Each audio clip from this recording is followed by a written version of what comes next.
and I've been given opportunity by those who, when they were young, they did everything possible to transform this country in their own right.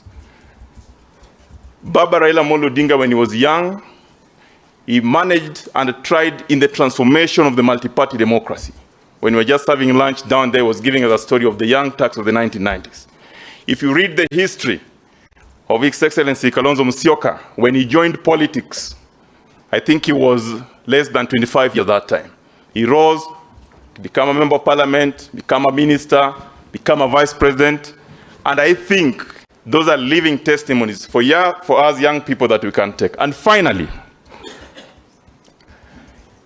this country is a very interesting country.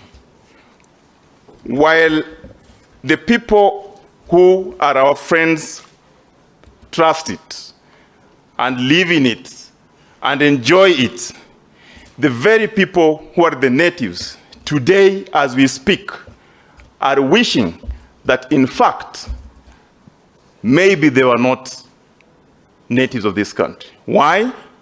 Because the people that are in office today told us that when they were going for a transformative agenda in the election, they told us they're going first to transform the lives of the young people. They brought them together and said that if they manage to get into that office, the first thing they'll do, they'll ensure that they create employment for these young people. And I speak for majority of the young people, and particularly those who have an opportunity to be in positions of leadership, like myself. We say that going forward, even as we talk about transformative agenda for our country, we must be involved, we must be engaged, and lastly, we must be part and parcel of the transformative agenda, whether outside or inside a government. Thank you.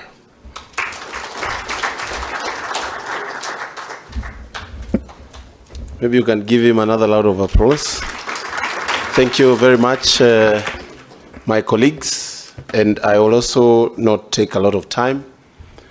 I first want to say what Kenya Young Parliamentarians Association is, because